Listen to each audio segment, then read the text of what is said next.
ที่2กรกฎาคม2568ณวัดพระเชตุพนวิมลมังคลารามราชวรมหาวิหารเขตพระนครกรุงเทพมหานครในวันนี้นะครับกิจกรรมแรกจะเป็นการบรรยายนะครับในเรื่องสุขภาวะวิถีพุทธธรรมสมดุลกายจิตนะครับซึ่งจะเริ่มในเวลา 9 นาฬิกานะครับซึ่งวันนี้นะครับได้รับความเมตตานุเคราะห์นะครับจากพระคุณท่านพระปัญญาวชรบัณฑิตรองศาสตราจารย์ด็อกเตอร์นะครับอาจารย์ประจำบัณฑิตวิทยาลัยมหาวิทยาลัยมหาจุฬาลงกรณราชวิทยาลัยนะครับซึ่งมีผลงานทางวิชาการนะครับในปี 2567 นะครับได้ทำหนังสือพระไตรปิฎกนะครับการวิเคราะห์และการตีความนะครับแล้วก็ปัจจุบันนะครับ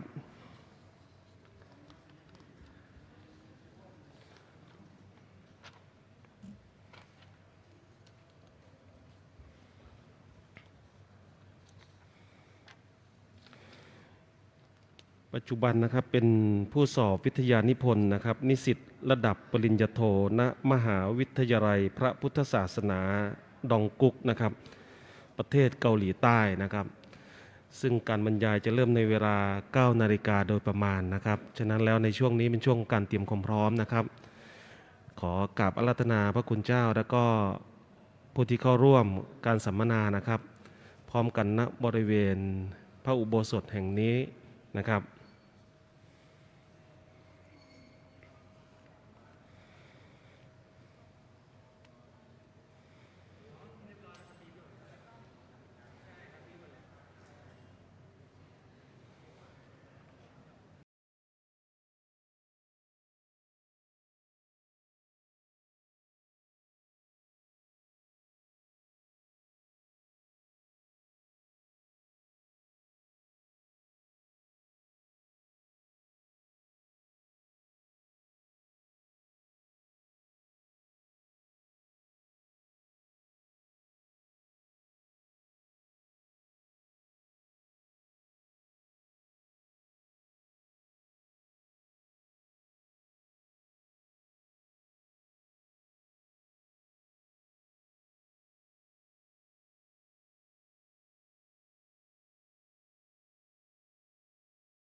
ดำเนินงานโดยสำนักอนามัยผู้สูงอายุ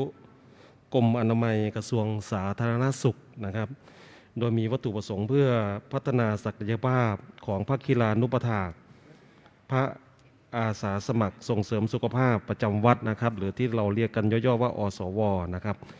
ในการดูแลส่งเสริมสุขภาพภายในวัดและชุมชนนะครับแล้วก็เพื่อสนับสนุนส่งเสริมการ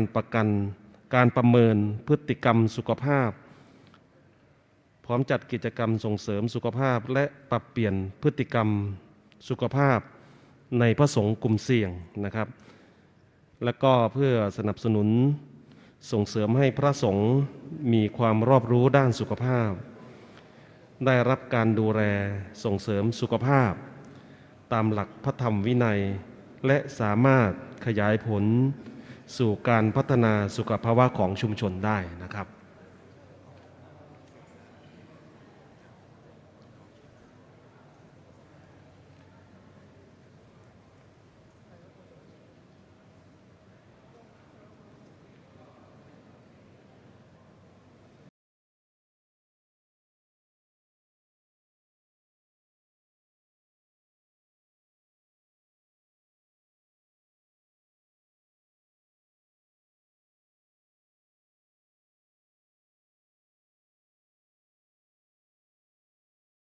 ครับจะเป็นการรับฟังการบรรยายนะครับในโอกาสนี้ก็กับผมขอกราบอาราธนาพระคุณท่านพระปัญญาวัชรบัณฑิตรองศาสตราจารย์ด็อกเตอร์รองอธิการบดีฝ่ายวิชาการมหาวิทยาลัยมหาจุฬาลงกรณราชวิทยาลัยบรรยายในหัวข้อเรื่องสุขภาวะวิถีพุทธธรรมะสมดุลกายจิตขอกราบอาราธนาด้วยความเคารพครับ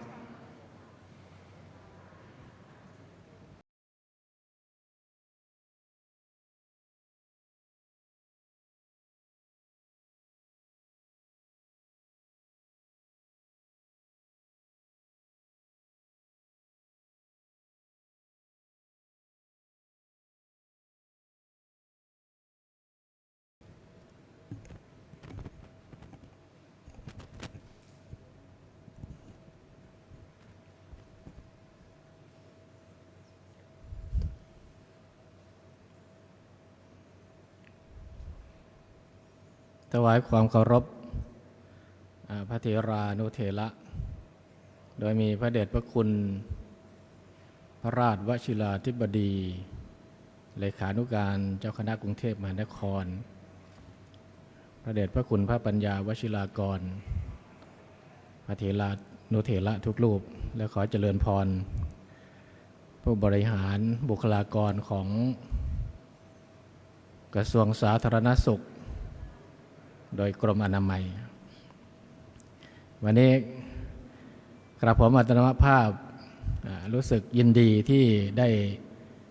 รับเกียรติจากกรมอนามัยกระทรวงสาธารณสุขให้มา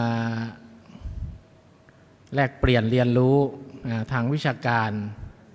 ในหัวข้อที่ชื่อว่าสุขภาวะวิถีพุทธธรรมะสมดุลกายจิตซึ่งเป็นเรื่องสุขภาวะแนวพุทธหรือทางพระพุทธศาสนาซึ่งในวันนี้พระเถรานุเถระทั้งหลายที่มาในวันนี้ล้วนแต่เป็นผู้เชี่ยวชาญและมีความรู้เรื่องนี้เป็นอย่างดีเพราะท่านอยู่กับเรื่องนี้ทำงานเกี่ยวกับเรื่องนี้ก็น่าจะมีความรู้ดีกว่ากับผมเป็นอย่างยิ่งนะรวมทั้งกระทรวงสาธารณสุขโดยกรมอนามัยแต่วันนี้อยากจะมาแลกเปลี่ยนเรียนรู้เรื่องข้อมูลทางพระพุทธศาสนาเป็นหลัก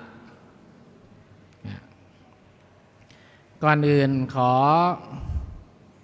พูดถึงหรือนิยามความหมายของคำว่าสิ่งที่เราเรียกว่าสุขภาวะวิถีพุทธสุขภาวะวิถีพุทธ ซึ่งเป็นคำที่เราแปลมาจากฝรั่งคือฝรั่งเขาใช้คำว่าสุขภาวะwell being เนี่ยนะสุขภาวะที่เราบัญญัติในภาษาไทยก็ well being สุขะนี่ก็คือความสุขที่ฝรั่งเรียกว่า well หรือ happy ส่วนภาวะก็คือ being ก็เข้ากันได้พอดีสุขภาวะ well being ของฝรั่ง well คือความสุขหรือความอยู่ดีมีสุข being ก็คือภาวะหรือความมีความเป็นเพราะฉะนั้นก็ต้องชื่นชมผู้ที่เป็นบุคคลแรกในการบัญญัติศัพท์ภาษาไทยให้ตรงกับภาษาฝรั่งเรียกว่าแทบจะเป๊ะทุกคำต่อคำเลยทีนี้เวลาเราพูดถึงสุขภาวะก็เป็นคำเดียวกับคำว่าสุขภาพนั่นนะครับสุขภาพ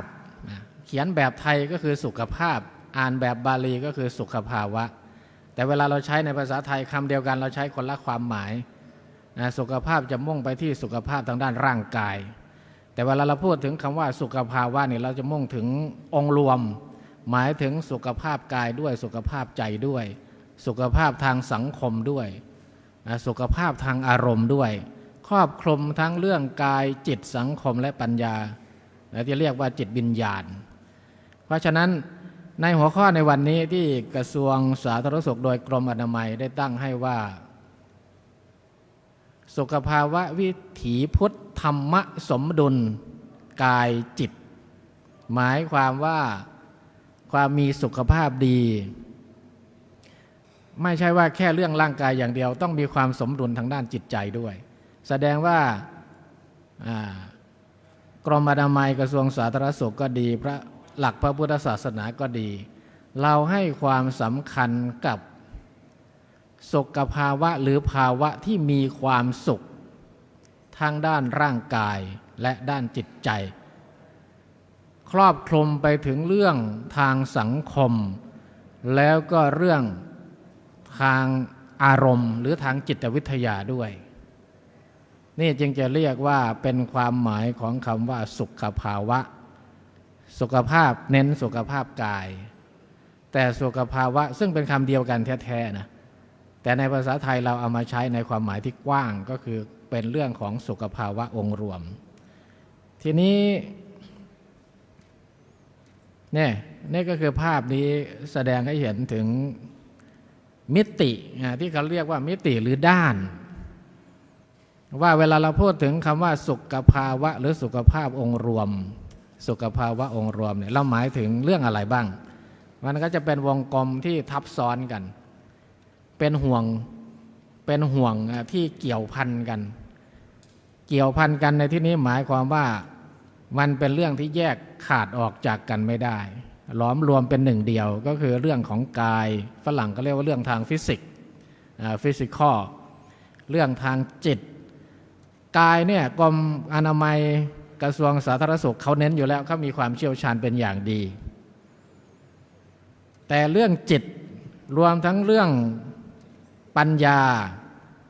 เป็นเรื่องที่พระพุทธศาสนาของเรามีความเชี่ยวชาญเป็นอย่างดีเพราะฉะนั้นการที่กระทรวงสาธารณสุขกับคณะสงฆ์ไทยโดยมหาเถรสมาคมได้ร่วมมือกันในการส่งเสริมสุขภาพของพระสงฆ์ก็เหมือนเป็นการเอาเรื่องความเชี่ยวชาญทางกายสุขภาพทางใจเชี่ยวชาญชำนาญการมีองค์ความรู้โดยกระทรวงสาธารณสุขแล้วก็ทางพระสงฆ์มีความเชี่ยวชาญเรื่องพระไตรปิฎกเรื่องสุขภาพทางจิตเราไม่ได้เรียนมาเรื่องสุขภาพทางจิตทางกายแต่พระสงฆ์เราเนี่ยเน้นศึกษาเรียนมาทางด้านสุขภาพทางจิตเราเน้นการเจริญวิปัสสนาการฝึกกรรมฐานนั่นก็เพื่อพัฒนาสุขภาพจิตเพราะฉะนั้นอันนี้จึงเป็นการมาบูรณาการกันที่เรียกว่าเป็นองค์รวมระหว่างสุขภาพกายสุขภาพจิต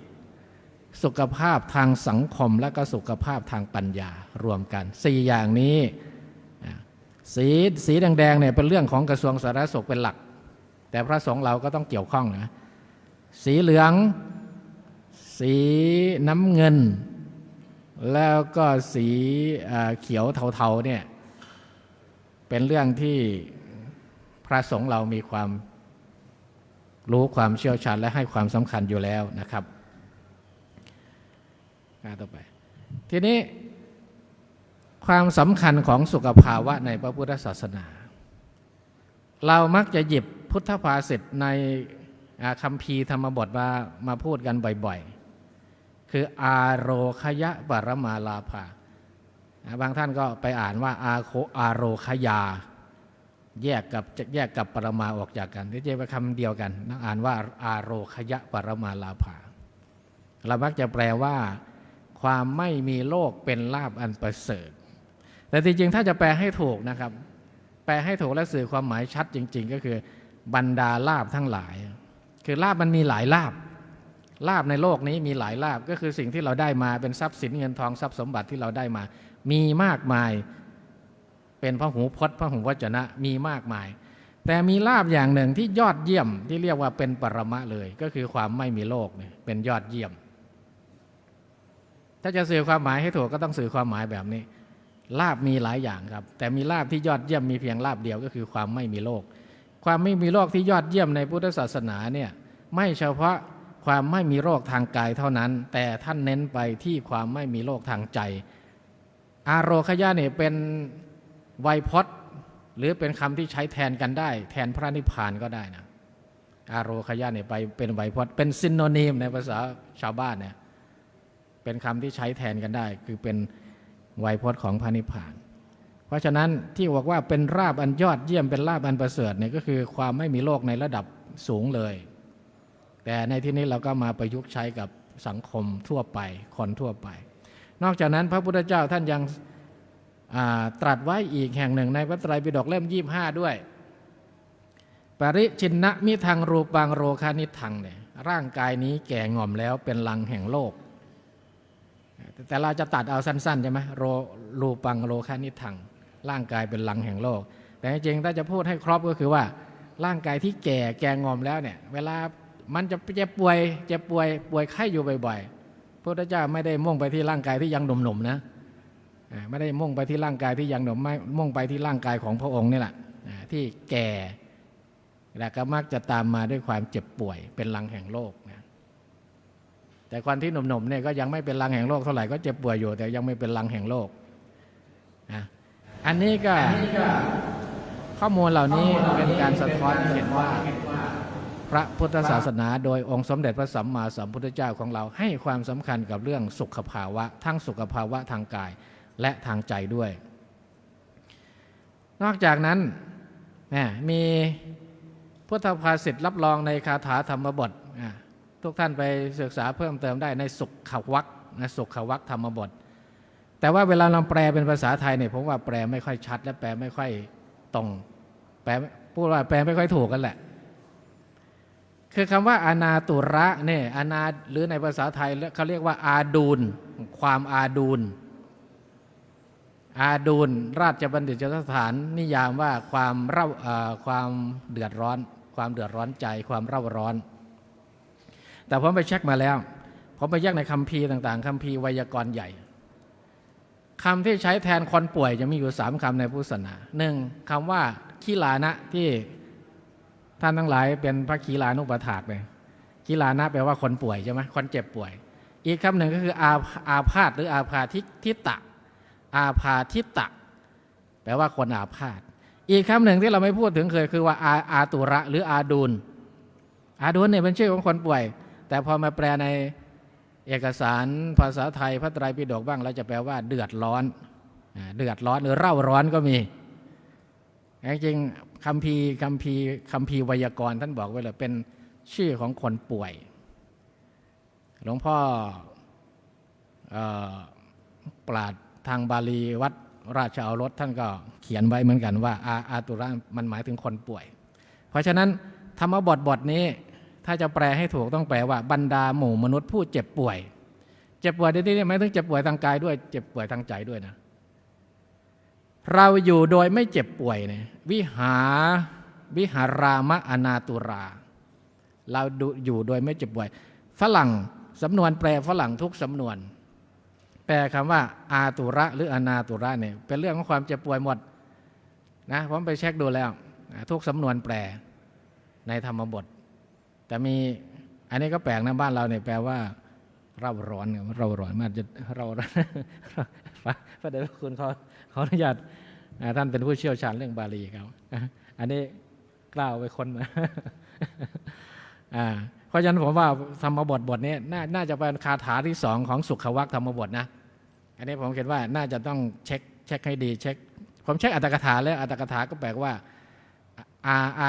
าตุระเนี่ยก็คือขีลานะอาตุระมีความหมายเท่ากับขีลานะแปลว่าภิกษุผู้ป่วยเพราะฉะนั้นบทนี้ป่วยในที่นี้พุทธเจ้าจะเน้นไปที่ป่วยทางจิตใจครับไม่ใช่ป่วยทางร่างกายแต่ก็ครอบคลุมทั้งหมดนะฝรั่งก็แปลว่า sickness อะไรนะ sickness เนี่ยอาตุระแปลว่าความเจ็บป่วยท่านเรียนภาษามาแล้วน่าจะทราบเนาะทีนี้เรื่องการดูแลพระสงฆ์อาพาธซึ่งพระเถรานุเถระทั้งหลายในที่นี้ท่านเป็นพระขีลานุปถากหรือเป็นวัดที่ส่งเสริมสุขภาพก็ดีครับถ้าเราไปตรวจดูในคัมภีร์พระวินัยปิฎกก็จะเห็นว่าการทำหน้าที่การดูแลภิกษุอาพาธเนี่ยหรือเป็นขีลานุปถากเนี่ยไม่ใช่แค่เป็นสิ่งที่ควรทำนะครับเป็นหน้าที่เป็นกฎเป็นพระวินัยถึงขนาดว่าถ้าไม่ทำต้องอาบัตินะครับไม่รู้ว่าพวกเราทราบกันหรือไม่เห็นพระในวัดป่วยเนี่ยไม่ดูแลไม่เป็นขีลานุปถากเนี่ยเป็นอาบัติทุกกฎนะครับไปดูในพระวินัยปิฎกได้เลยเพราะฉะนั้นถ้าเป็นอาบัติก็แสดงว่าเป็นกฎเป็นข้อบังคับเป็นวินัยที่จะต้องปฏิบัติตามถ้าไม่ปฏิบัติตามปล่อยปละละเลยทอดทิ้งต้องเป็นอาบัติทุกกฎเลยแต่ส่วนมากเราเป็นเรื่องความสมัครใจจิตอาสาใช่ไหมการเป็นขีลานุปถากเนี่ยเป็นจิตอาสาแล้วแต่จะทำก็ได้ไม่ทำก็ได้ไม่เป็นไรแต่พระพุทธเจ้าบอกว่าถ้าไม่มีอุปชาอาจารย์สัตถิวิหาริกอันเตวสิกผู้ร่วมอุปชาถ้ามีท่านก็ดูแลกันอยู่แล้วใช่ไหมหรือผู้ร่วมอาจารย์คือเหมือนเป็นพระสงฆ์ที่ป่วยแล้วก็ไม่มีใครดูแลไม่มีใครอาจารย์อุปชาก็ไม่มีอุปชาอาจจะมรณภาพไปแล้วหรือเปล่าอาจารย์ก็อาจจะอยู่คนละที่สัตถิวิหาริกก็ไม่มีคือลูกศิษย์ก็ไม่มีอันเตวสิกก็ไม่มีผู้ร่วมอุปชาก็ไม่มีผู้ร่วมอาจารย์ก็ไม่มีคือเพื่อนสหธรรมิกสงฆ์ต้องพยาบาลภิกษุไข้นั้นถ้าไม่พยาบาลต้องอาบัติทุกกฎเป็นเรื่องศีลเป็นเรื่องพระวินัยไม่ทำไม่ได้นะครับเนี่ยนะอันนี้ก็แสดงว่าหน้าที่ของความเป็นขีลานุปถากในตามหลักพระธรรมวินัยแล้วนี่ไม่ใช่เป็นเรื่องแค่จิตอาสาอยากทำก็ได้ไม่ทำก็ได้แต่เป็นกฎเป็นหน้าที่เป็นข้อบังคับของพระสงฆ์เราที่จะต้องทำถ้าไม่ทำก็เป็นอาบัติทุกกฎเลยอันนี้ก็ฝาก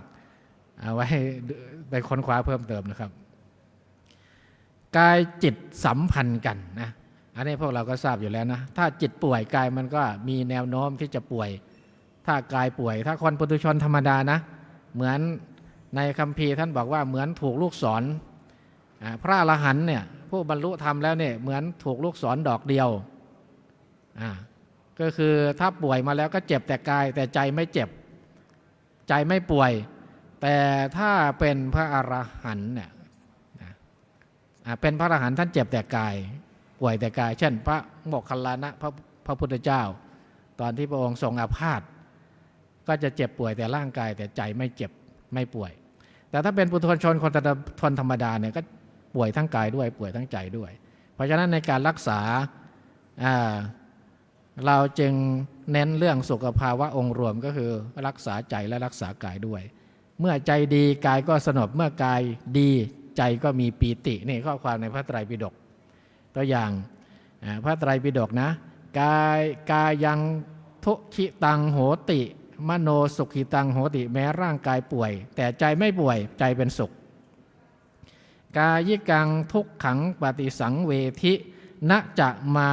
นะสิกังทุกขังปฏิสังเวทิเสวยทุกทางกายเสวยสุขทุกทางกายแต่ใจไม่เสวยทุกข์ อันนี้ก็เป็นวิสัยของผู้ที่ปฏิบัติธรรมนะเพราะฉะนั้นผู้ปฏิบัติธรรมก็คือผู้ที่เยียวยารักษาทางใจครับร่างกายเจ็บป่วยแต่ใจไม่วิตกกังวลไม่เครียดไม่เป็นโรคซึมเศร้าอันนี้ก็ถือว่าเป็นหลักพระพุทธศาสนาเลยเรื่องสุขภาวะแบบองค์รวมทั้งกายและใจนั่นนะครับอันนี้หลายท่านก็ทราบแล้วว่าพระพุทธศาสนาเรามองว่าโรคมันมีสองอย่างสองประเภทใหญ่ๆก็คือกายิกโรคโรคทางกาย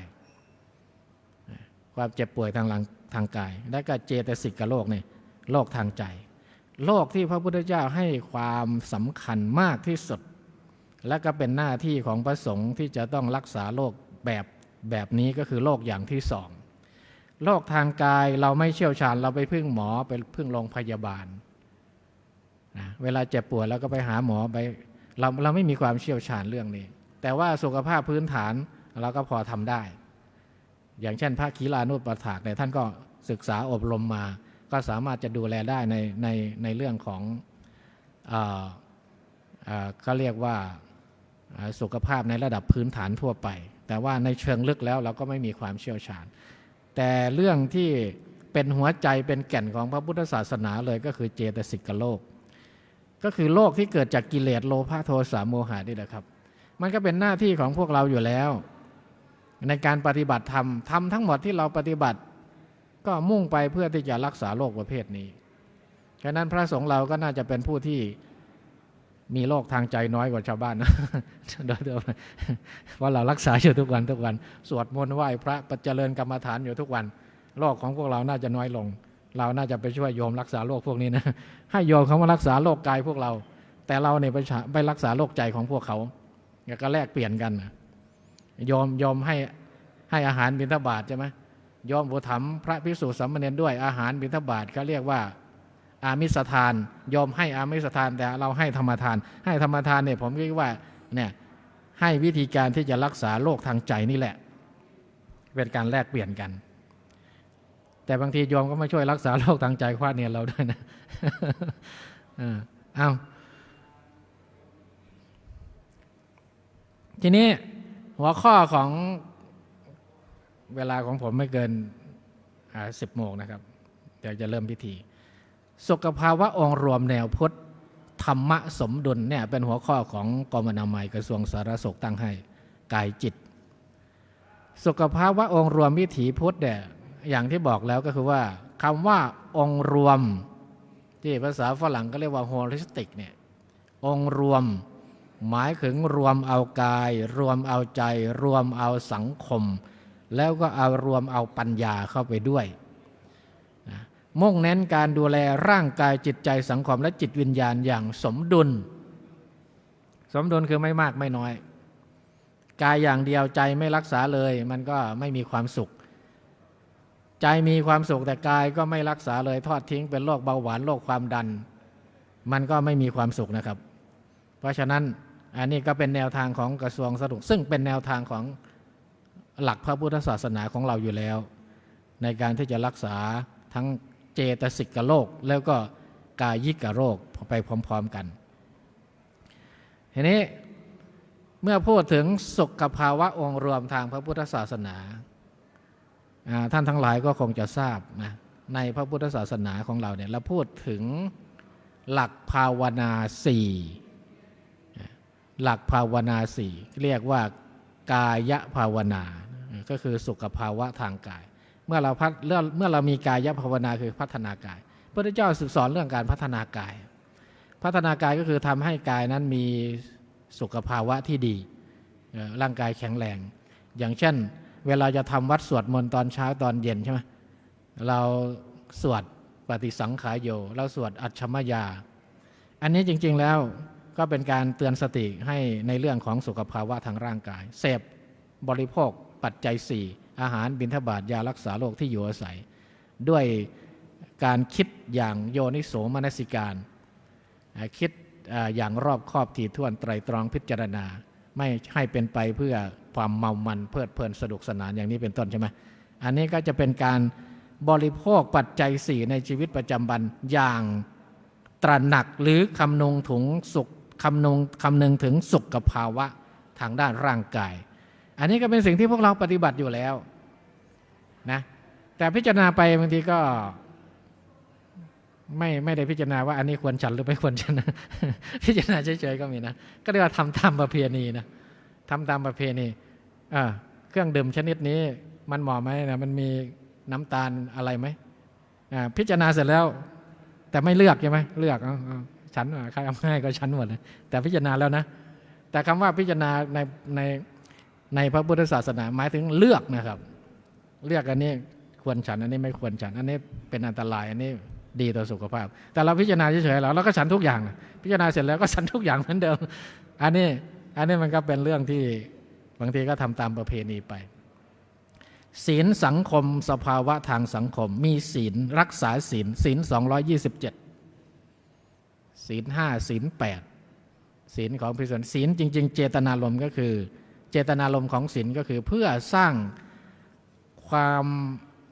สัมพันธ์ที่ดีทางสังคมนี่ก็เรียกว่าสุขภาวะทางสังคมเจตนารมณ์ของศีลเป็นอย่างนั้นเพื่อให้มนุษย์อยู่ร่วมกันอย่างสันติสุขอย่างเอื้อเฟื้อเกื้อกูลแล้วส่งเสริมการปฏิบัติธรรม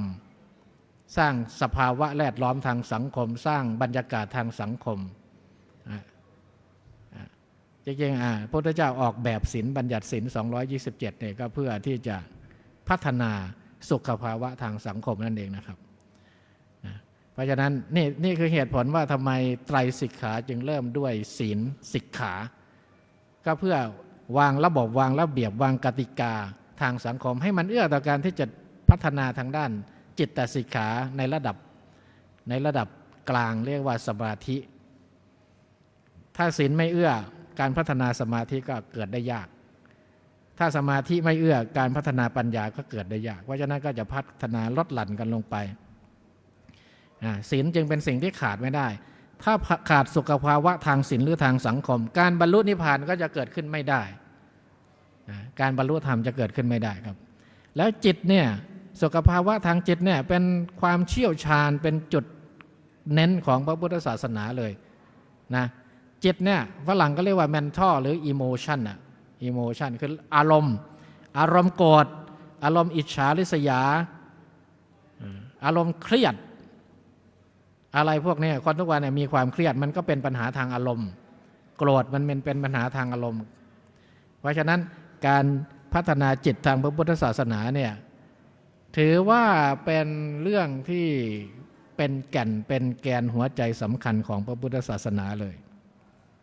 แล้วก็เรื่องของปัญญาฝรั่งเขาเรียกว่าเรื่องจิตวิญญาณนะเรื่องสปิริตชัวเนี่ยคำว่าจิตวิญญาณของเขาเนี่ยมันก็เป็นคำแบบศาสนาตะวันตกแต่จริงๆแล้วถ้าจะเทียบกับพระพุทธศาสนาก็คือเรื่องของปัญญาแต่ปัญญาในที่นี้มันหมายถึงความเข้าใจและการยอมรับความจริงของกฎธรรมชาติเช่นกฎความไม่เที่ยงเป็นทุกข์เป็นอนัตตาเนี่ยรู้แจ้งเห็นจริงในความจริงของธรรมชาติแล้วก็ปล่อยวางไม่ยึดมั่นถือมั่นมันก็จะกลับย้อนกลับไปส่งเสริมเรื่องสุขภาพกายสุขภาพจิตด้วยอย่างน้อยก็คือทำให้เราไม่เครียดถ้าเราไม่ยึดมั่นถือมั่นความไม่ยึดมั่นถือมั่นความปล่อยวางในพระพุทธศาสนามันเกิดจากความรู้และความเข้าใจคือปัญญานะครับอันนี้ก็คือภาพนี้ก็แสดงให้เห็นว่าเวลาเราพูดถึงสุขภาวะองค์รวมมันต้องครอบคลุมมิติทางด้านกายทางด้านศีลสังคมปัญญาและจิตใจถ้าดูแลสุขภาพด้านใดด้านหนึ่งผมคิดว่าพระเถรานุเถระที่ท่านเป็นพระขีลานุปถากหรือท่านเป็นผู้นำเป็นพระสงฆ์ต้นแบบในการขับเคลื่อนวัดส่งเสริมสุขภาพก็ดี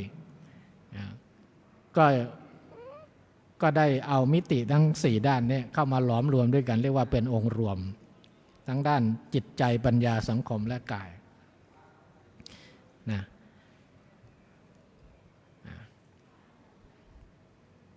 อย่างนี้ตัวอย่างนะเวลาเราส่งเสริมสุขภาพแบบองค์รวมแนวพุทธแต่ละด้านซึ่งมี4ด้านนะจะทำอะไรบ้างกายก็ดูแลสุขภาพกินอยู่พอดีใช้ปัจจัย4อย่างเหมาะสมถ้าเอาหลัก อัจฉมยานะที่พิจารณาตอนทำวัดเช้าเย็นปฏิสังขายโยมาพิจารณาแยกแยะให้ดี แล้วก็ไตร่ตรองให้ดีผมคิดว่ามันจะมีประโยชน์มากกว่าที่เราท่องเฉยๆไม่ใช่อย่างเช่นปฏิสังขายโยนิโสปินทปาตังเนี่ยเรื่องการเสพบริโภคอาหารบิณฑบาตเนี่ยนะอาหารบิณฑบาตก็รวมทั้งที่ญาติโยมเอามาถวายนะลิโพกระทิงแดงพวกนี้นะน้ำชากาแฟอะไรพวกนี้ถ้าพิจารณาให้ดีนะโดยใช้องค์ความรู้จากกระทรวงสาธารณสุขเรื่องว่าอาหารประเภทไหนมีไขมันไม่ดีต่อสุขภาพ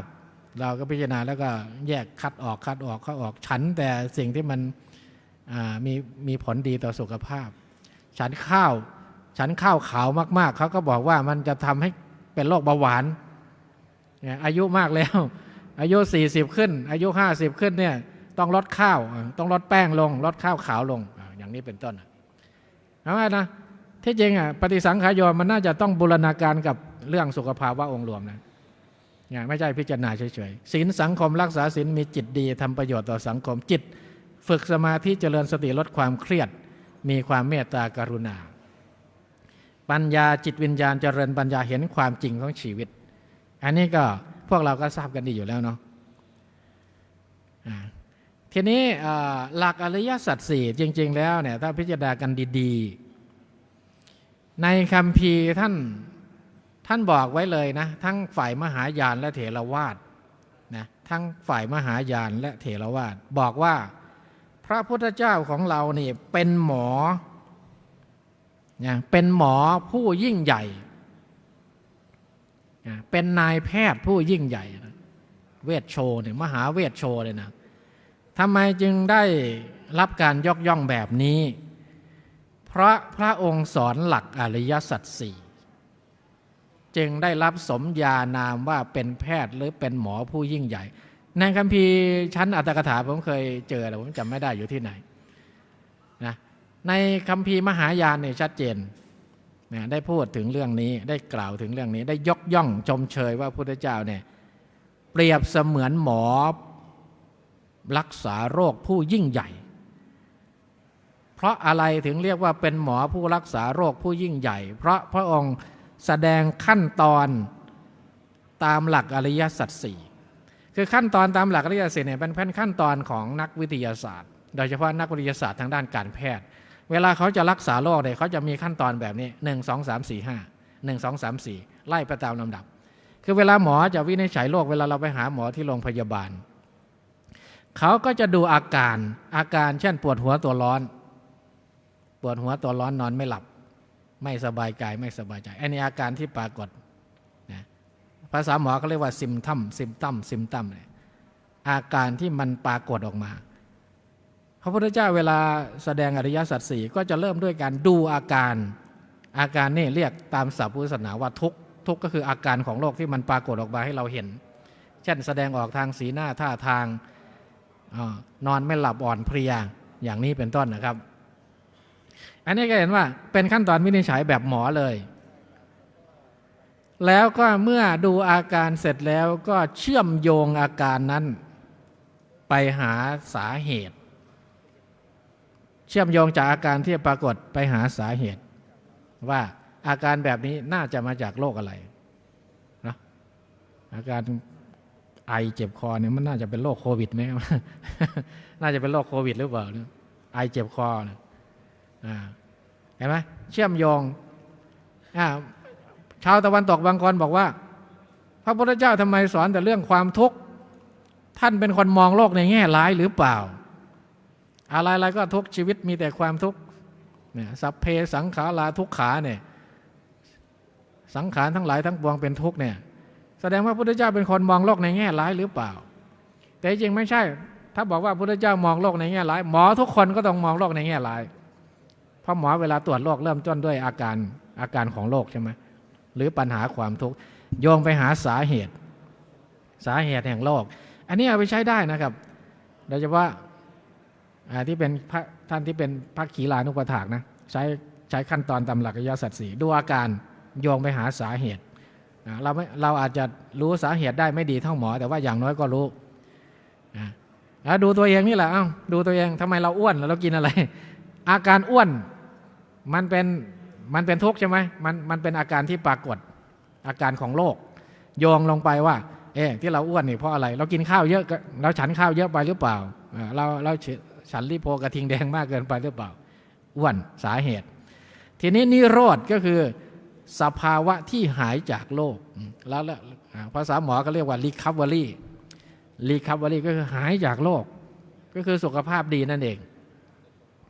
พระอรหันต์ก็คือคนที่ recovery แล้วหายจากโรคแล้วก็มรรคเนี่ยก็คือแนวทางการรักษาหมอเมื่อรู้ปัญหารู้สาเหตุแล้วก็กำหนดแนวทางรักษาที่เรียกว่าธรรมโอสถหรือ treatment เนี่ยต้องดูแลยังไงต้องให้ยาต้องห้ามกินนั่นกินนี่ห้ามฉันนั่นฉันนี่อันนี้ก็เป็นกำหนดแนวทางการรักษาพระพุทธเจ้าเนี่ยไล่ลำดับเรียงลำดับขั้นตอนตามวิธีการของหมอเลยนะของหมอแพทย์เลยเพราะฉะนั้นอันนี้ก็คือเหตุผลว่าทำไมพระองค์ได้รับการยกย่องว่าเป็นหมอใหญ่หรือหมอผู้ยิ่งใหญ่ทีนี้ผมอยากจะโยงมาที่เรื่องพระขีลานุปถากพระเดชพระคุณหลายท่านในที่นี้เป็นพระขีลานุปถากเป็นคำที่มาจากพระไตรปิฎกเลยคำนี้นะขีลานุปถาโกนี่นะเมื่อกี้ผมบอกแล้วว่าขีลานะเนี่ยมันแปลว่าผู้ป่วยก็คือ the sick นี่แหละผู้ป่วยเนี่ยผู้เป็นโรคผู้ป่วยเนี่ยอุปถากคืออะไรครับพวกเรามีโยมอุปถากมีโยมอุปถากวัดมีลูกศิษย์คอยอุปถากอุปถากเนี่ยถ้าเป็นคำนามก็คืออุปถานเช่นมาตาปิตุอุปัฏฐานเป็นคำนามอุปถากเนี่ยเป็นคำคุณศัพท์อุปถากะเนี่ยเป็นคำคุณศัพท์ถ้าหมดเวลาบอกอาตมาด้วยนะ10 นาทีอุปถากเนี่ยก็คือผู้ดูแลภาษาฝรั่งเรียกว่า care giver care taker เนี่ยนะในภาษาหมอก็มีคำนี้นะผู้ดูแลผู้ป่วยในภาษาหมอเนี่ยเห็นไหมครับมันต้องกันเลยถ้าแปลตามศัพท์เนี่ยผู้อุปถากก็คือ care taker หรือ care giver เนี่ยเพราะฉะนั้นขีลานุปถากก็คือผู้ดูแลหรือผู้พยาบาลผู้ป่วยเนี่ยเป็นศัพท์ที่พระพุทธเจ้าทรงใช้ในปัจจุบันนี้ในโลกปัจจุบันนี้เขาใช้คำเดียวกันเลยแต่เขาใช้ในภาษาฝรั่งใช่ไหม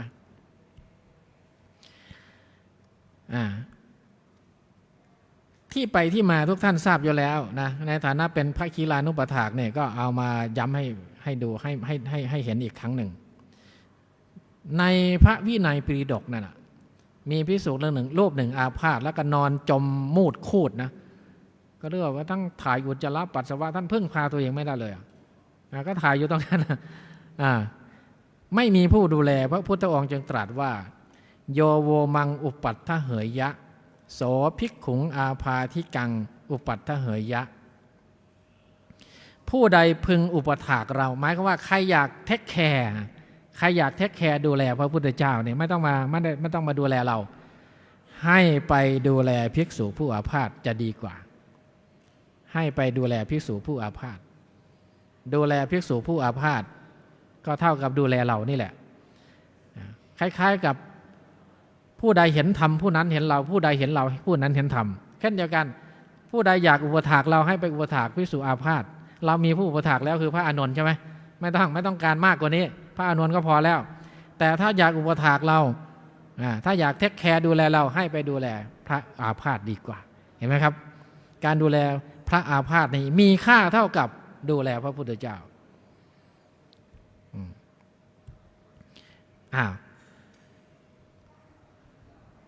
เหลือสัก5 นาทีเนาะ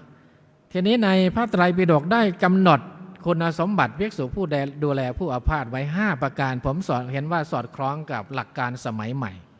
หลักการในการดูแลผู้ป่วยสมัยใหม่ผมเอามาเทียบให้ดูนะรู้จักปรุงและใช้ยาปฏิพโลโหตินะปรุงยาเป็นแต่ปรุงตามหมอแนะนำนะไม่ใช่ปรุงเองนะ เดี๋ยวผู้ป่วยมรณภาพปรุงตามหมอแนะนำยันจัดยานะยาชดเนี่ยเอาอะไรมียาอะไรบ้างก็จัดเป็นตามคำสั่งของหมอ รู้จักปรุงและใช้ยาปฏิพโลโหติแยกของแสลงและของไม่แสลงได้ฉันแล้วมันทำให้โรครุนแรงขึ้นหรือฉันแล้วทำให้โรคมันดีขึ้น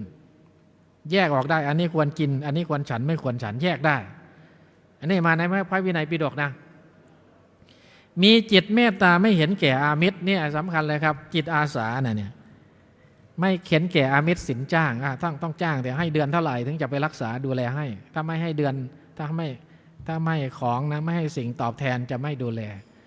งานพวกนี้เป็นงานจิตอาสาเพราะฉะนั้นทุกท่านที่เป็นพระขีลานุปถาก็ถือว่าเป็นผู้มีจิตอาสาเป็นวอลันเทียร์ไม่เกียรติของโสโครกนี่ผมว่าสำคัญนะผู้ป่วยเนี่ยจะมีของไม่สะอาดเช่นไม่ได้ค่อยได้อาบน้ำเสื้อผ้าก็อาจจะไม่ได้ซักถ่ายอุจจาระปัสสาวะก็ลำบากนะถ้าเรารังเกียจเนี่ยเราทำงานพวกนี้ไม่ได้หรอกแล้วก็สุดท้ายแสดงธรรมปลอบโยนจิตใจได้มีจิตวิทยาในการพูดเช่นเวลาเขาทุกข์ใจ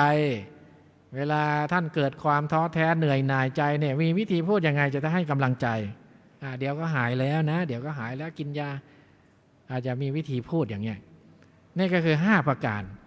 5ประการนี่ผมไปตรวจดูในหลักการสมัยใหม่ที่ในวงการสากลทั้งในต่างประเทศและในประเทศ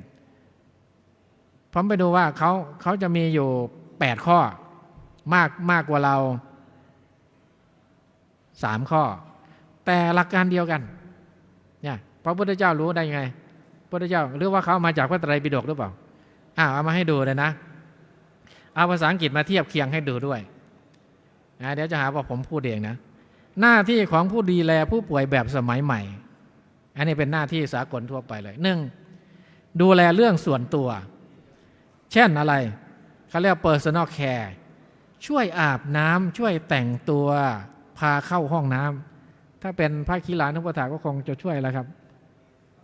นุ่งสบงห่มจีวรให้ใช่ไหมนุ่งสบงห่มจีวรให้ซักผ้าจีวรให้นี่อันที่1นะอันนี้หลักการสมัยใหม่เลยเรื่องแต่งตัวเรื่องเข้าห้องน้ำแล้วเรื่องอะไรไฮยีนนี่ก็คือซักผ้าทำความสะอาดถูบ้านถูกุฏิให้นะล้างห้องน้ำให้อย่างเนี้ยช่วยเหลือเรื่องการเคลื่อนย้าย mobility assistant mobility assistant เหลือ1 นาทีช่วยพาเดินจากเตียงไปหาเก้าอี้พาจากเก้าอี้ไปเดินเข้าห้องน้ำเร็วๆเลยจัดเตรียมยาให้ไหมเมื่อกี้พุทธเจ้าก็บอกว่าตรัสเตรียมยาเป็นใช่ไหมจัดเตรียมยาเป็นเช่นเตรียมยาให้ช่วยเตือนให้ทานยาว่าอย่าลืมนะคนป่วยมักจะลืมแล้วก็เตรียมอาหารป้อนอาหารบิณฑบาตท่านฉันไม่ได้ก็ต้องป้อนการอยู่เป็นเพื่อนคุยยามเหงาเนี่ยอ่านข้อสุดท้ายใช่ไหมมีจิตวิทยาในการปลอบประโลมเนี่ยคอยเป็นเพื่อนคุยในยามเหงาคอยดูแลอาการและรายงานแพทย์จดว่าบันทึกผู้ป่วยเป็นอะไรดูอาการแล้วก็รายงานแพทย์ไม่ใช่ว่าเราไปรักษาเองนะให้แพทย์ดูแลความสะอาดที่พักอาศัยอันนี้ดูแลความสะอาดที่พักอาศัยเนี่ยก็เหมือนกันนะเพราะฉะนั้นดูไปแล้วคุณสมบัติของผู้ดูแลภิกษุอาพาธหรือพระขีลานุปถากในพุทธศาสนาแม้จะ 2,500 ปีมาแล้วที่พระพุทธเจ้าได้ทรงกำหนดไว้5ข้อ5ประการนี่กับวิธีการสมัยใหม่8ข้อเนี่ยตรงกันสอดคล้องกันทุกประการเพราะฉะนั้นในวันนี้ก็คิดว่าพอสมควรแก่เวลาเจ้าหน้าที่บอกว่าเหลือ1 นาทีหมดแล้วเพราะฉะนั้นก็ขอท้ายที่สุดเนี่ยก็ขอเจริญพรขอบคุณทางกรมอนามัยโดยสำนักงานสำนักอนามัยผู้สูงอายุที่ได้ให้เกียรตินิมนต์อาตมาภาพมาบรรยายในวันนี้ก็ขอกราบขอบพระคุณพระเถรานุเถระที่ให้การรับฟังไปได้ด้วยดีก็ขอยุติการบรรยายไว้เพียงเท่านี้สาธุครับกับขอบพระคุณพระคุณท่านพระปัญญาวชิรบัณฑิตรองศาสตราจารย์ดร.รองอธิการบดีฝ่ายวิชาการมหาวิทยาลัยมหาจุฬาลงกรณราชวิทยาลัยนะครับที่ได้ให้ความเมตตาบรรยายในหัวข้อเรื่องสุขภาวะวิถีพุทธธรรมสมดุลกายจิตนะครับซึ่งเป็นประโยชน์อย่างยิ่งต่อผู้ที่เข้ารับการสัมมนาวิชาการในวันนี้นะครับครับในลำดับต่อไป จะเป็นพิธีเปิดแล้วก็เข้ารับโรคเกียรติคุณนะครับในห่วงนี้เดี๋ยวขอให้ทางเจ้าหน้าที่นะครับเราได้จัดเตรียมพื้นที่ให้เรียบร้อยนะครับ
ขณะนี้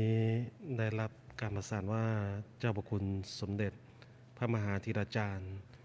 กรรมการมหาเถรสมาคมประธานคณะกรรมการฝ่ายสาธารณสงเคราะห์ของมหาเถรสมาคมองค์ประธานสงฆ์ในวันนี้กำลังเดินทางนะครับก็คงจะไม่เกินเวลาประมาณสักอีก5 นาทีก็จะถึงหน้าพระอุโบสถแห่งนี้นะครับ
ครับขอกราบอารัตนาพระคุณเจ้าทุกรูปนะครับได้ยืนขึ้นนะครับ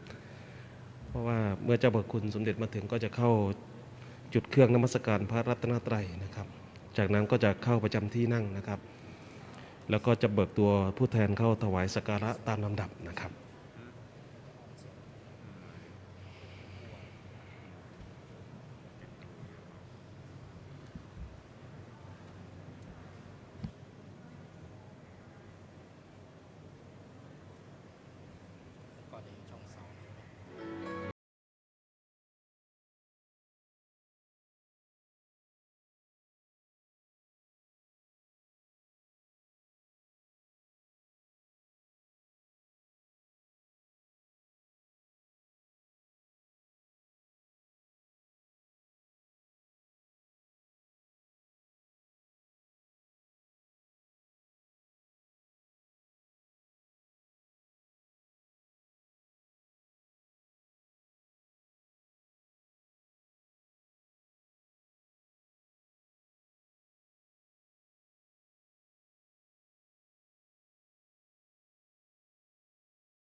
เด็จพระมหาธีรจารย์กรรมการมหาเถรสมาคม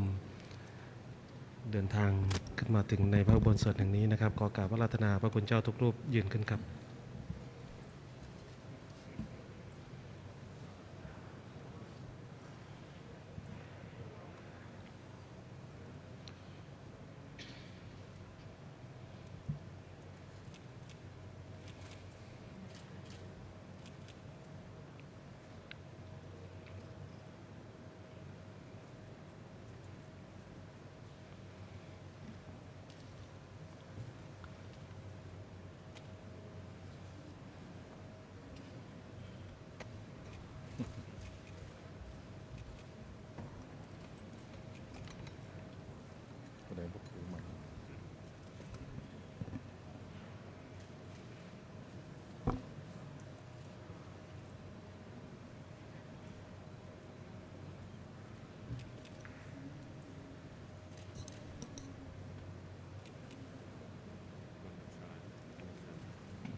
กราบนมัสการเจ้าประคุณสมเด็จพระมหาธีรจารย์กรรมการมหาเถรสมาคม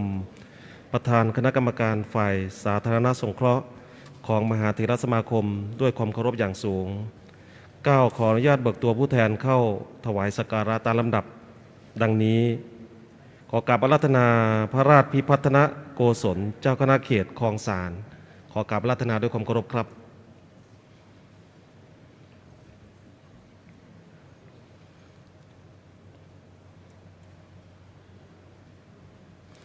กับอารัธนาพระราชวชิราธิบดีเลขานุการเจ้าคณะกรุงเทพมหานครขอกราบอาราธนาด้วยความเคารพครับ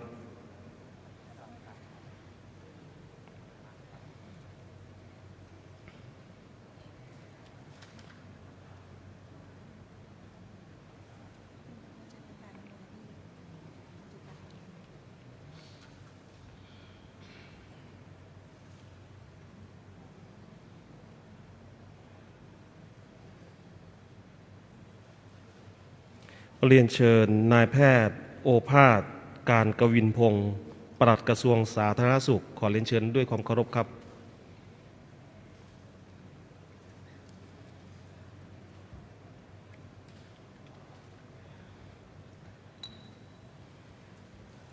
เรียนเชิญนายโคสิทธิ์สุวินิจจิตคณะที่ปรึกษารัฐมนตรีว่าการกระทรวงสาธารณสุขขอเรียนเชิญด้วยความเคารพครับ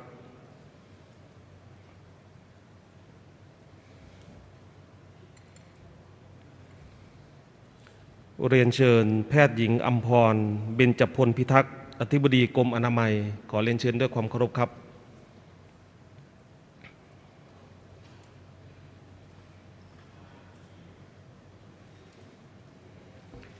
เรียนเชิญนายแพทย์ณรงค์ศักดิ์อังคสุวพรา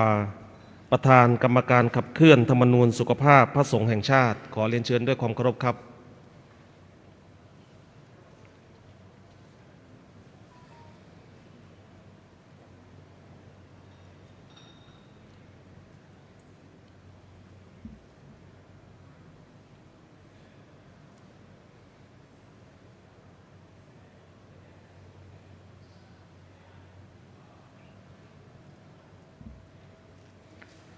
เรียนเชิญนายแพทย์วรัญยูสัตยวงศ์ทิพย์รองเลขาธิการคณะกรรมการสุขภาพแห่งชาติขอเรียนเชิญด้วยความเคารพครับ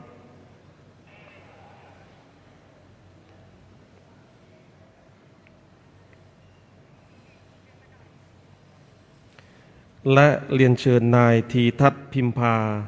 รองอธิบดีกรมการศาสนากระทรวงวัฒนธรรมขอเรียนเชิญด้วยความเคารพครับ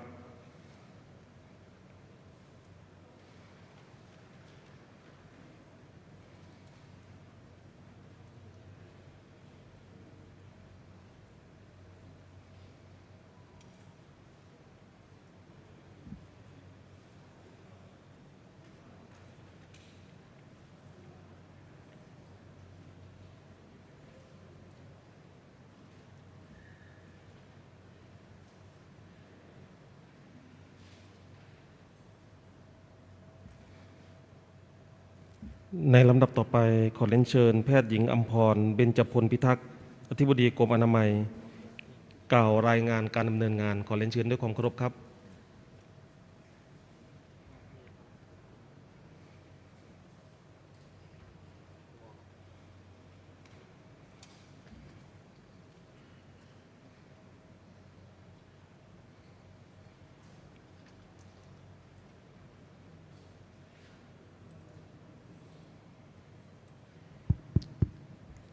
กราบนมัสการท่านเจ้าประคุณสมเด็จพระมหาธีราจารย์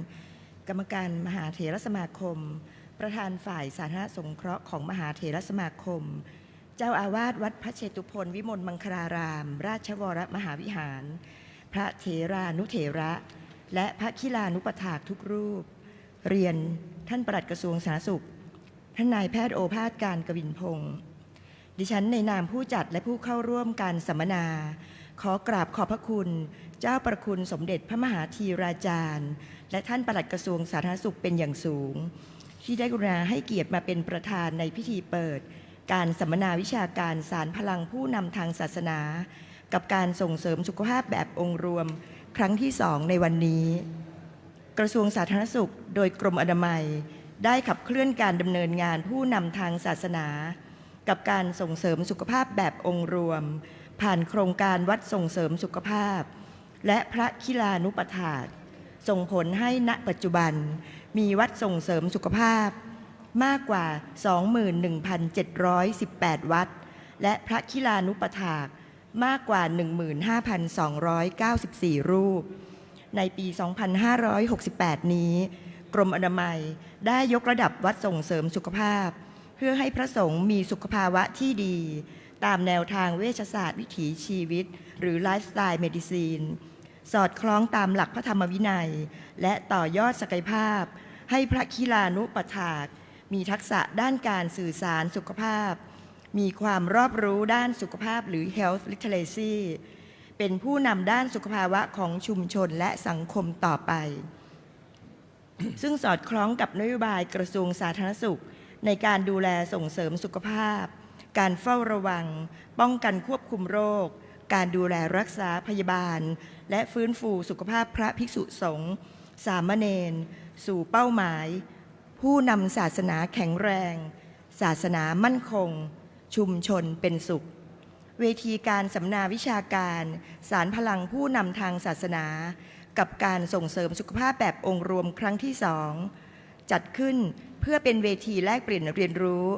ยกย่องเชิดชูเกียรติวัด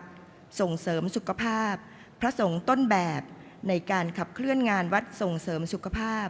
และพระคิลานุปถากเพื่อเป็นขวัญกำลังใจแก่ผู้ปฏิบัติงานรวมทั้งสร้างการมีส่วนร่วมของภาคีเครือข่าย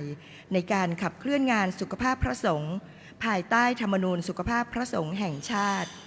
และขยายผลต่อยอดไปยังศาสนาอื่นๆผู้เข้าร่วมการสัมมนาวิชาการในครั้งนี้ประกอบด้วยพระเถรานุเถระพระคิลานุปถากผู้บริหารผู้รับผิดชอบงานผู้นำทางศาสนากับการส่งเสริมสุขภาพจากส่วนกลางและส่วนภูมิภาคผู้รับโล่เกียรติคุณประเภทต่างๆตลอดจนภาคีเครือข่ายที่ร่วมขับเคลื่อนงานผู้นำทางศาสนากับการส่งเสริมสุขภาพแบบองค์รวมจำนวนรวม200รูปและคนบัดนี้ได้เวลาอันสมควรแล้วดิฉันขอเรียนเชิญท่านปลัดกระทรวงสาธารณสุขท่านนายแพทย์โอภาสการกวินพงศ์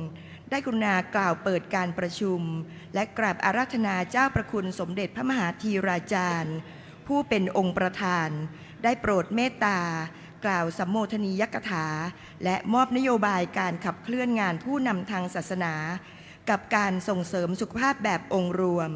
แก่ผู้เข้าสัมมนาวิชาการในครั้งนี้เพื่อความเป็นสิริมงคลและถือเป็นแนวปฏิบัติสืบต่อไป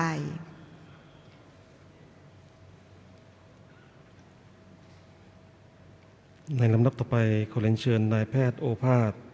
การกวินพงศ์ปลัดกระทรวงสาธารณสุขกล่าวเปิดงานขอเรียนเชิญด้วยความเคารพครับ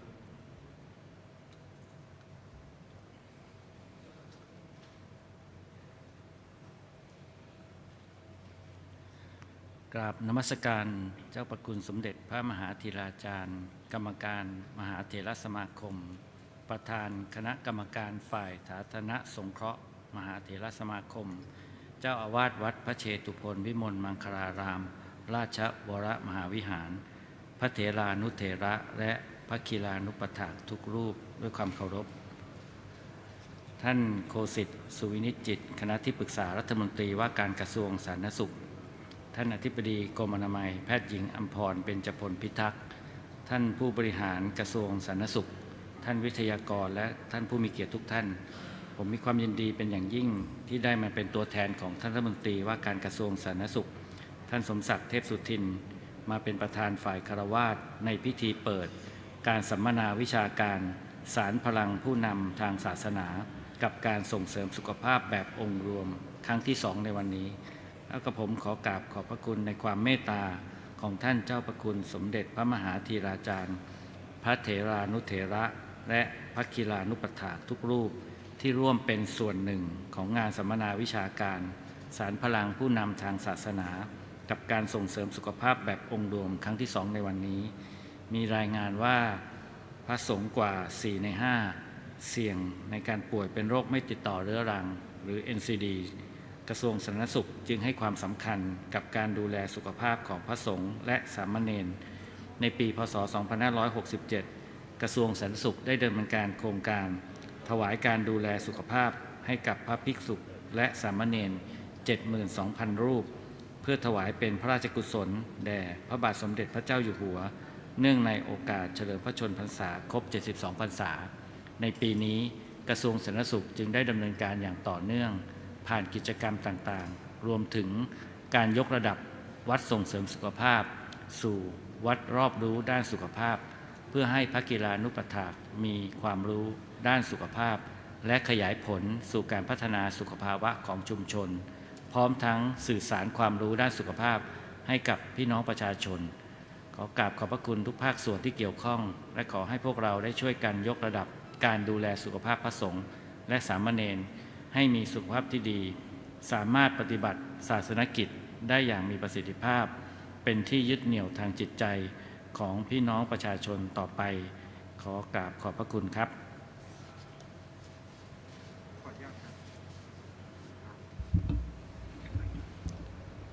ครับในลำดับต่อไปขออาราธนาเจ้าพระคุณสมเด็จมอบโล่เกียรติคุณพระสงฆ์ต้นแบบพระคีลานุปถากและวัดส่งเสริมสุขภาพตามลำดับดังนี้โล่เกียรติคุณพระสงฆ์ต้นแบบประกอบด้วยพระเทพวชิรคุณรองศาสตราจารย์ดร.วัดโพชัยพระราชพิพัฒนโกศลวัดพิชยยาติการามพระราชวชิราธิบดีวัดมหาธาตุยุวราชรังสฤษราชวรมหาวิหารพระสุธีรัตนบัณฑิตวัดสุทธิวรารามพระโสพลคุณาทานวัดทองดีประชารามพระครูศรีโพธาลังการวัดโพน้อยพระครูสารกิจประยุทธ์ด็อกเตอร์วัดธัญญาวาสพระมหาสราวุธจิตตทันโตวัดเหล่าอ้อย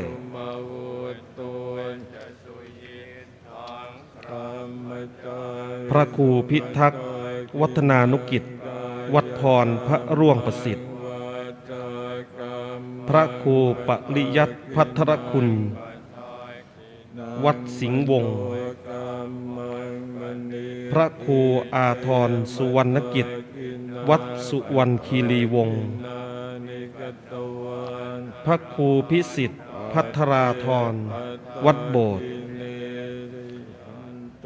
พระมหาสุทธพันธ์สิริยาโน วัดคลองคำพระครูปลัด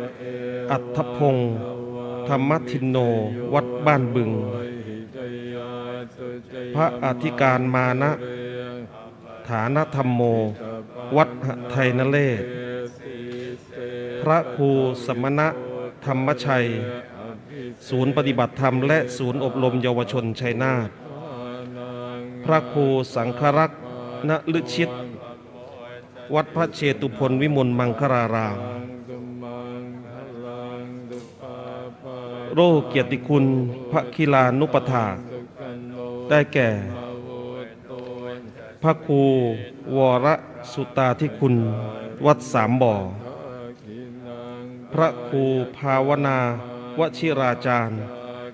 วัดป่าชัยมงคล พระครูวิวิตรประชานุกูล วัดหัวลิน พระครูสุวิธานชัยวัฒน์ วัดสนามชัย พระปลัดกิตติชัย สุขวัฒโน วัดมหาธาตุ วัดภูมิพัฒน์อทิฏฐาโน วัดทุ่งโพ พระมหานทีนลิสโล วัดหนองกระดูกเนื้อ พระทีเตชะทโล วัดยางมณี หลวงจีนใบดีกาทวัดชัย เสี่ยเหลียง วัดจีนบ่อเองซัมปอกง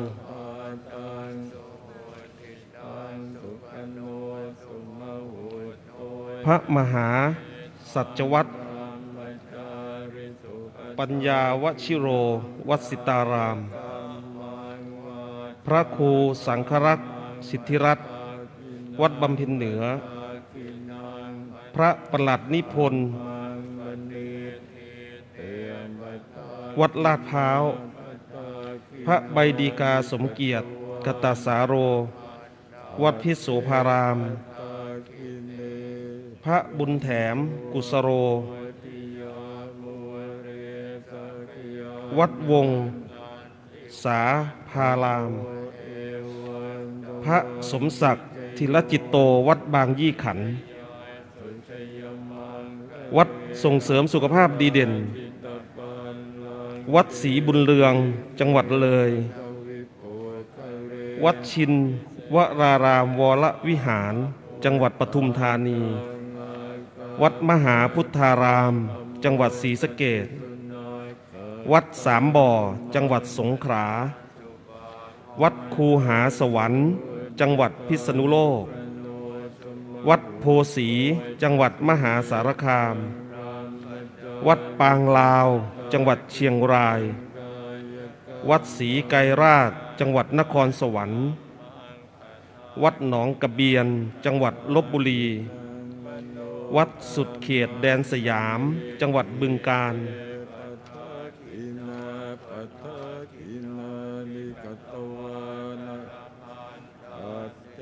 วัดกลางจังหวัดสุรินทร์ วัดคำแสนสุขจังหวัดมุกดาหาร วัดนายโรงกรุงเทพมหานคร วัดสามลาดบำรุงจังหวัดสุรินทร์ วัดลำสินจังหวัดพัทลุง และวัดปวงสนุกจังหวัดเชียงใหม่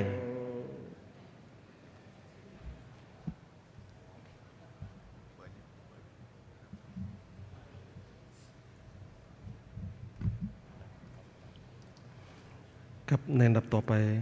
ขอความเมตตาเจ้าพระคุณสมเด็จกล่าวสัมโมยกถา ขอกราบอาราธนาด้วยความเคารพครับ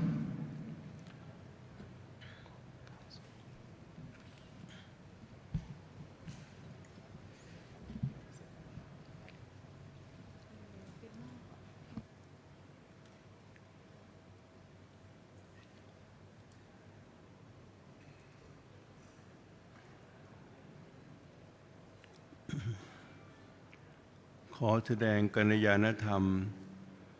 ต่อท่านพระเถรานุเถระ ซึ่งในมณฑลพิธีนี้มีท่านเจ้าคุณพระราชวชิราธิบดีเลขานุการเจ้าคณะกรุงเทพมหานคร พระราชพิพัฒนโกศลเจ้าคณะเขตคลองสารตลอดถึงเจ้าคณะพระสังฆาธิการและพระคิลานุปถากทุกรูป ขอเจริญพรในแพทย์โอภาส การกวินพงศ์ปลัดกระทรวงสาธารณสุขปฏิบัติหน้าที่แทนรัฐมนตรีว่าการกระทรวงสาธารณสุข พร้อมคณะผู้บริหารภาคีเครือข่ายทุกภาคส่วนและท่านผู้มีเกียรติทุกท่าน ในนามประธานคณะกรรมการฝ่ายสาธารณสงเคราะห์ของมหาเถรสมาคม ขออนุโมทนาสาธุการในกุศลจริยาของทุกท่านที่มีเจตนาสมานฉันท์ร่วมจัดงานสัมมนาวิชาการ สารพลังผู้นำทางศาสนากับการส่งเสริมสุขภาพแบบองค์รวมครั้งที่2/2568 เพื่อบูรณาการขับเคลื่อนถ่ายทอดนวัตกรรมและขยายผลการดำเนินงานวัดส่งเสริมสุขภาพและพระกีฬานุปถากตลอดจนการสร้างการมีส่วนร่วมในการดูแลและส่งเสริมสุขภาวะให้กับผู้นำทางศาสนาและพระกีฬานุปถากการที่คณะสงฆ์ผู้บริหารกระทรวงสาธารณสุขกรมอนามัยสำนักงานสาธารณสุขจังหวัดสำนักงานคณะกรรมการสุขภาพแห่งชาติสำนักงานหลักประกันสุขภาพแห่งชาติสำนักงานกองทุนสนับสนุนการสร้างเสริมสุขภาพสำนักงานพระพุทธศาสนาแห่งชาติกรมการศาสนาสถาบันพระบรมราชชนกและภาคีเครือข่ายจำนวน200 รูปพลได้มารวมกันจัดการสัมมนาวิชาการในวันนี้เป็นสิ่งที่ยังความปลื้มปิติปราโมทย์ให้เกิดขึ้นแก่สังคมเป็นอย่างยิ่งการประกาศใช้ธรรมนูญสุขภาพพระสงฆ์แห่งชาติพระพุทธศาสนา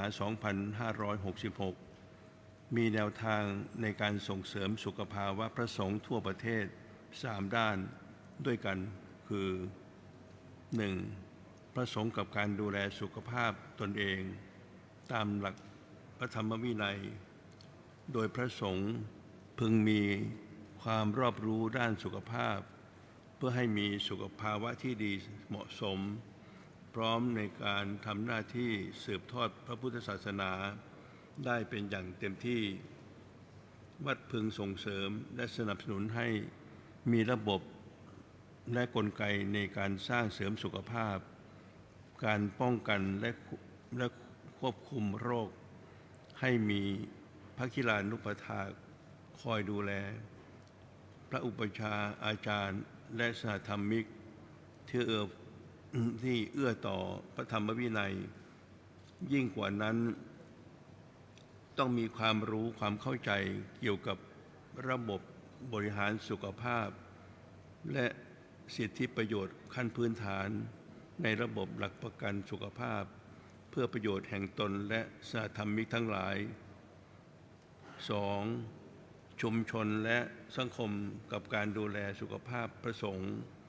ที่ถูกต้องตามหลักพระธรรมวินัย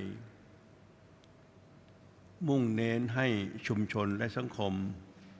พึงตระหนักใส่ใจในการดูแลสุขภาพพระสงฆ์ด้วยปัจจัย 4 ที่เอื้อเฟื้อต่อพระธรรมวินัยเป็นประโยชน์ต่อสุขภาวะพระสงฆ์พร้อมมีระบบการตรวจสุขภาพการตรวจคัดกรอง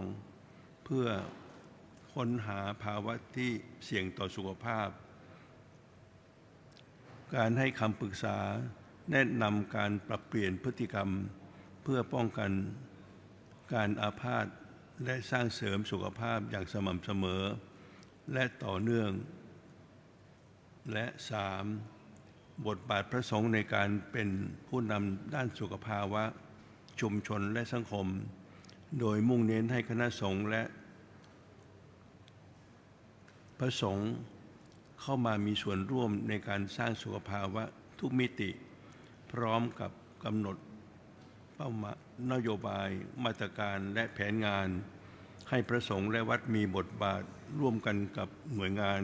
ของรัฐทุกระดับและภาคีเครือข่ายร่วมกันพัฒนาจัดตั้งวัดส่งเสริมสุขภาพรวมทั้งการนำภูมิปัญญาในท้องถิ่นด้วย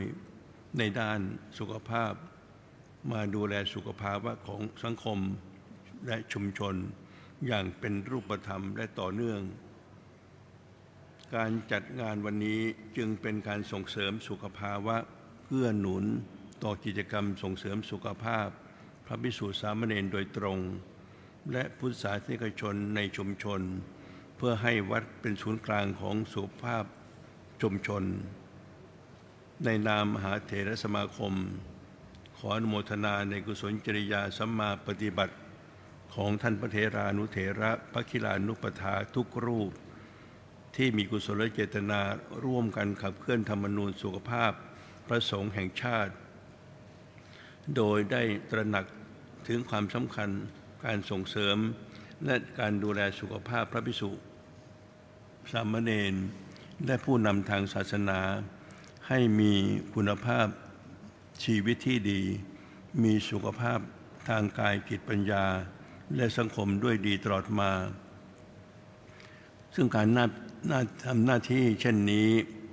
ถือว่าท่านทั้งหลายได้อุปถากพระสงฆ์ได้ปฏิบัติหน้าที่เป็นอุบาสกอุบาสิกาที่ดีดังพุทธพจน์ที่สมเด็จพระสัมมาสัมพุทธเจ้าตรัสว่าผู้ใดจะพึงอุปถากเราผู้นั้นพึงพยาบาลภิกษุอาพาธขออนุโมทนาขอบคุณท่านผู้บริหารกระทรวงสาธารณสุขคณะทำงานหน่วยงานองค์กรภาคีเครือข่ายและผู้เข้าร่วมการสัมมนาทุกท่านที่สนับสนุนการขับเคลื่อนติดตามพัฒนางานธรรมนูญสุขภาพพระสงฆ์ด้วยกุศลเจตนาอันงดงามตลอดมาขออำนวยพรให้ทุกท่านเจริญรุ่งเรืองร่มเย็นเป็นสุขสวัสดีภายใต้ร่มบารมีแห่งสถาบันชาติสถาบันพระพุทธศาสนาและสถาบันพระมหากษัตริย์มีกำลังกายกำลังสติปัญญาร่วมกันประสานพลังในการปฏิบัติหน้าที่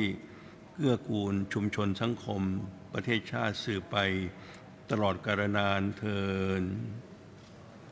สาธุครับในลำดับต่อไปขอเรียนเชิญนายแพทย์โอภาสการกวินพงศ์ปลัดกระทรวงสาธารณสุขเข้าถวายเครื่องไทยธรรมแด่เจ้าพระคุณสมเด็จขอเรียนเชิญด้วยความเคารพครับ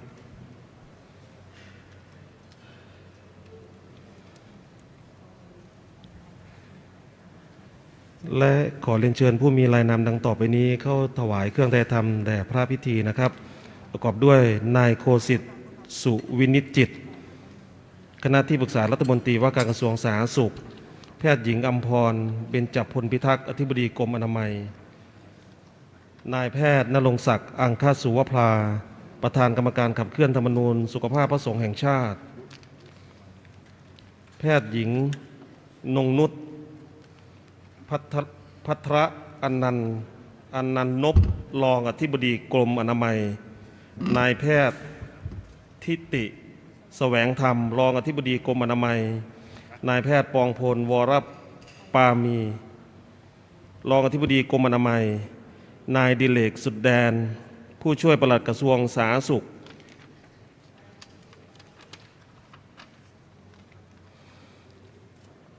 นางสาวนงลักษ์ยอดมงคลผู้ช่วยเลขาธิการสำนักงานหลักประกันสุขภาพแห่งชาติและนายแพทย์อภิชัยศิรกุลจิราผู้อำนวยการโรงพยาบาลสงฆ์ขอเรียนเชิญครับ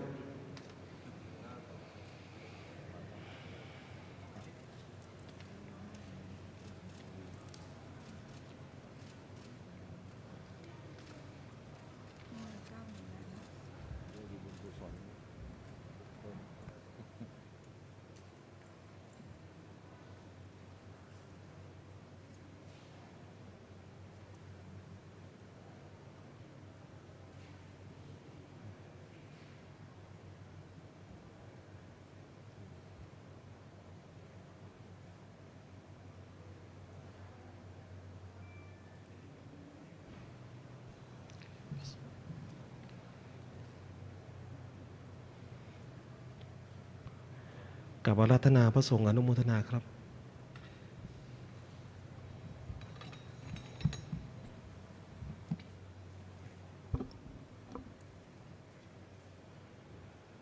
ยะถาวาริวหาปุราปริปุเรนติสาคารังเอวะเมวะอิโตตินังเปตานังอุปกัปปติอิจิตังปฏิตังตุมหังคิปะเมวะสมิจฉตุสัพเพปุเรนตุสังกปปาจันโทปนรสโสยะถามณิโชติระโสยะถาวิวัจจันตุสัพพะโรโควินาศตุมาเตภวัตวันตรายโยสุขีทีคายุโกภวสัพพิติโยวิวัจจันตุสัพพะโรโควินาศตุมาเตภวัตวันตรายโยสุขีทีคายุโกภวสัพพิติโยวิวัจจันตุสัพพะโรโควินาศตุมาเตภวัตวันตรายโยสุขีทีคายุโกภวะอภิวันทนาเสริสนิจจังวุฒตาปัจจายโนจัตตารโอธัมมาวัฏฏันติอายุวันโนสุขังภะลังอายุวัตโกตันวัตโกสิริวัตโกยัสสวัตโกภะละวัตโกวันนวัตโกสุขวัตโกตุสัพพทาทุกขโลกขยาเวราโสกาสัตตุจุปัฏฐวาอเนกาอันตรายยามปิวินาศตุตเตชะสาชยสิทธิธนังลาภังอาคยังสุขังพลังสิริอายุจวันโนจะโพยคังวุติจยสวัสสตวัสสะจะอายุจะชีวสิทธิภวันตุเตภวันตุสัพพมังคลังรักขันตุสัพพเทวตาสัพพพุทธานุภาเวนัสสตาโสติภวันตุเตภวตุสัพพมังคลังรักขันตุสัพพเทวตาสัพพธรรมานุภาเวนัสสตาโสติภวันตุเตภวตุสัพพมังอันตุสัพพเทวตาสัพพสังฆานุภาเวนัสสตาโสติภวันตุเต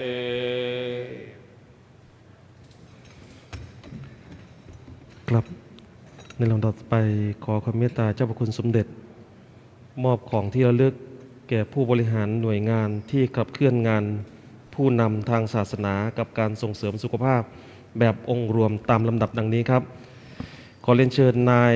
แพทย์โอภาสการกวินพงศ์ปลัดกระทรวงสาธารณสุขครับ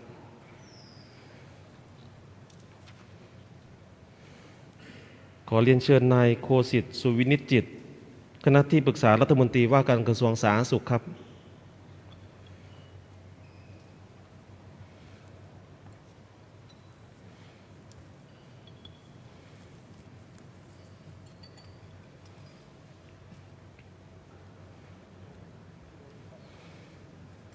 ขอเรียนเชิญแพทย์หญิงอัมพรเบญจพลพิทักษ์อธิบดีกรมอนามัยครับ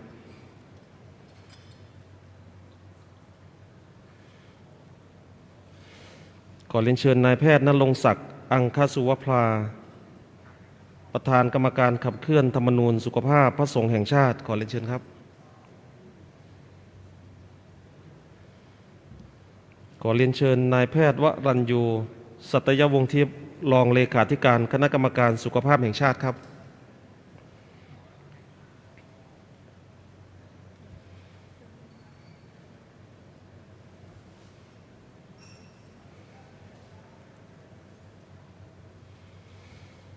ขอเรียนเชิญนายทีทัศน์พิมพารองอธิบดีกรมการศาสนากระทรวงวัฒนธรรมครับขอเรียนเชิญนางสาวนงลักษณ์ยอดมงคลผู้ช่วยเลขาธิการสำนักงานหลักประกันสุขภาพแห่งชาติครับ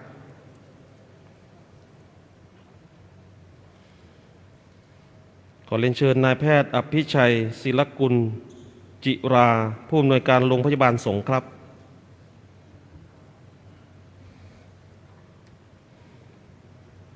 และขอเรียนเชิญนายธนอุณหปานีตัวแทนจากสำนักงานพระพุทธศาสนาแห่งชาติครับ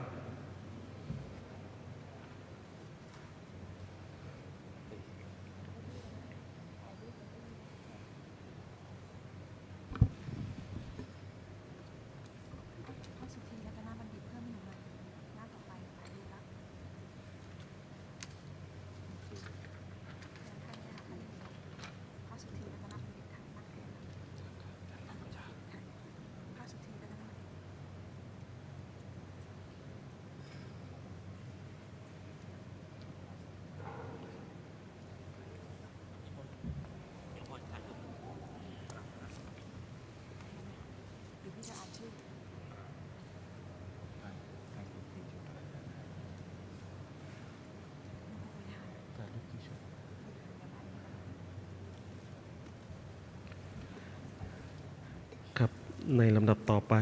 ขอความเมตตาเจ้าพระคุณสมเด็จนะครับร่วมบันทึกภาพกับคณะผู้บริหารนะครับ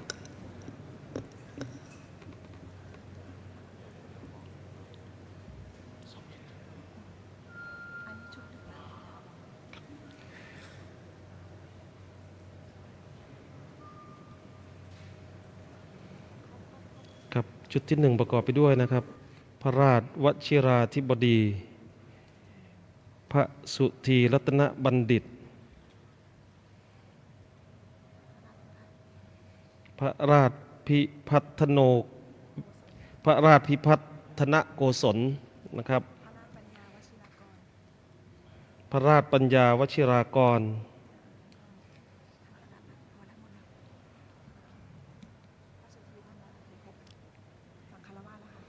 ครับที่เหลือขอเรียนเชิญฝ่ายฆราวาสนะครับตั้งแต่ท่านปลัดกระทรวงนะครับจนถึงคณะผู้บริหารนะครับขอเรียนเชิญเลยครับ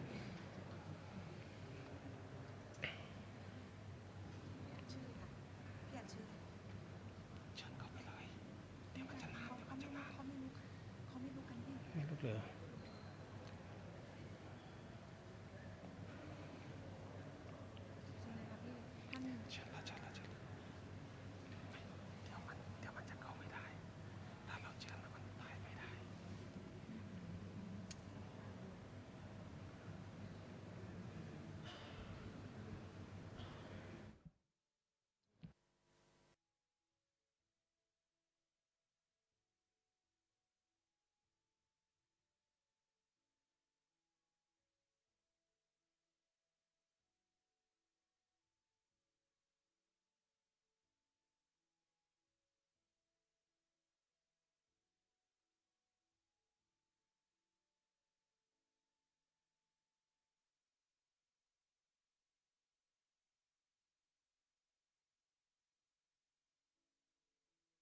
อัมพรเบญจพลพิทักษ์นะครับแพทย์หญิงนงนุชพัทรอนันต์นพนะครับนายแพทย์ทิติแสวงธรรมนายแพทย์ปองพลวรปานีนะครับนายแพทย์ประกรณ์ตุงคะเสรีลักษณ์นะครับนางสาววรางคนางเวชวิถีนะครับนางวิมลบ้านพรวนและก็นายทวัชชัยบุญเกิดครับขอเรียนเชิญครับ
ครับ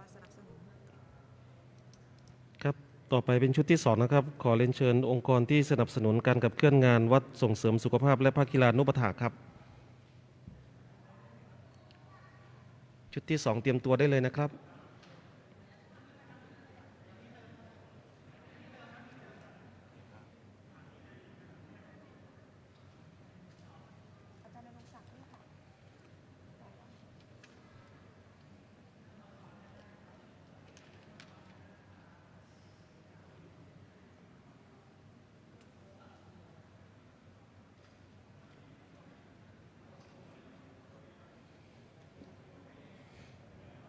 ครับชุดที่2จะเป็นองค์กรที่สนับสนุนการขับเคลื่อนงานวัดส่งเสริมสุขภาพและภาคกีฬานุปถากนะครับจากนั้นชุดที่3นะครับจะเป็นผู้บริหารกรมอนามัยนะครับเตรียมตัวได้เลยนะครับชุดที่3ครับผู้บริหารกรมอนามัยครับเสร็จจากชุดที่3นะครับก็จะเป็นคณะสงฆ์นะครับ